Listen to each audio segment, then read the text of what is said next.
16 февраля в спортивном комплексе МГАСу Сибиряк и Газпром Югра открыли новую страницу истории новосибирской команды. Эта игра стала для новосибирцев первой под руководством Жоао Карлоса Барбозы, пришедшего в Новосибирск на смену Тимуру Ликберову, тренеру, с которым сибиряки за 3 сезона проделали огромный путь, выиграв бронзовые и серебряные медали Суперлиги. Однако экспрессивное руководство сибиряка учитывать былых заслуг не стало и неожиданно для многих решилось на рокировку на тренерском мостике посреди сезона. Гости уверенно начали и уже на второй минуте вышли вперед. Дмитрий Лысков воспользовался оплошностью обороны новосибирцев и открыл счет в матче. Правда, хозяева от такого удара оправились практически сразу, и помог им в этом бывший сибиряк Сергей Иванов. Если в первом случае, после его небрежного паса, Николай Коневец, выскочивший 1 на 1, шансом не воспользовался, то во втором ошибка Сергея привела к голу. Иванов привез угловой, розыгрыш которого закончился точным ударом Константина Тимощенкова. Буквально следом дуплетом выстрелил Николай Коневец. Сначала здорово обработал передачу партнера от своих ворот и отправил мяч в девятку, а в следующей атаке воспользовался передачей класса сыгравшего в отборе Константина Тимощенкова. После такого ударного начала команды взяли паузу. Как оказалось, ненадолго. В середине тайма произошел очередной голевой взрыв. На 14-й минуте Югра разыграла классную трехходовку, завершившуюся голом Ивана Чешкалы, а в ответ получила 2 мяча от новосибирских бразильцев.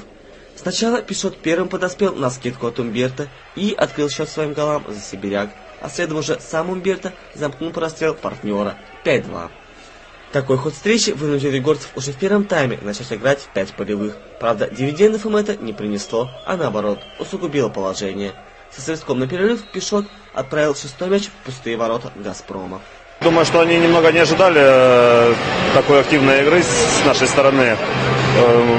Поэтому мы, в принципе, реализовали практически все моменты, какие у нас были в первом тайме. Поэтому отсюда и счет такой 6-2. В прошлом сезоне сибиряк в Новосибирске отыгрывал у Синара 4 мяча за тайм. Такая же задача стояла и перед Югрой. Для ее решения тренер «Газпрома» КК не стал изобретать велосипед. Новосибирцы тогда спаслись с помощью 5-го полевого. Так же сделали и югорцы, начав тайм с Робиньо в роли вратаря. Игра 4 на 5 в этом сезоне не являлась козырем новосибирцев, и было интересно посмотреть, успел ли Барбоза что-то в этом направлении исправить. По первой пятиминутке казалось, что да, сибиряк здорово оборонялся, периодически огрызался, но после 30-й минуты карета превратилась в тыкву. В период с 31 по 34 минуту гости забили трижды, сократив разницу до минимума. Гол на свой счет записал Лима, дубль оформил Павел Чистополов.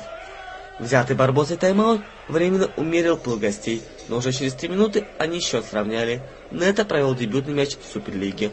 Однако ничьей югорцы ограничиваться явно не собирались, продолжив выпускать 5-го полевого и после того, как счет стал 6-6. Что наглости хотели победить. Но просто при игре 4-4 мы сегодня не нашли себя на поле. Соперники очень хорошо играл, а мы и в атаке, и в обороне были недостойны. Поэтому и смысл держать после 6-6 4-4, я считаю, что более опасно играть 4 на 4, чем 5 на 4. Поэтому мы так продолжили. Кто не рискует, тот не пьет шампанского, гласит известная мудрость. На свой риск гости чуть не поплатились. На 41-й минуте сибиряку наконец удалось поймать югорцев и забить в пустые ворота. Николай Коневец оформил хитрик. Правда, развить успех новосибирцам не удалось, а вот «Газпром Югра» еще на 1 гол сподобилась. За 3 минуты до конца Марсельнио ударом в угол восстановил ничейный счет. На этом спектакль и закончили. 7-7. Очередная ничья в копилке новосибирского коллектива. Скажу, что у нас нет пробоя в нашем крейсере под флагом «Сибиряк». Игра это показала, я соглашусь с КК, что зритель, наверное, получил удовольствие от забитых голов, от игры. Единственное, минус небольшой, что мы сегодня опять не смогли вырвать. Тем не менее, мы показали очень хорошую игру. Впереди у сибиряка выезд в Сыктывкар. «Газпром Игра» в ближайшем туре дома сыграет с Тюменью. Юрий Змянов специально для Ассоциации мини-футбола России.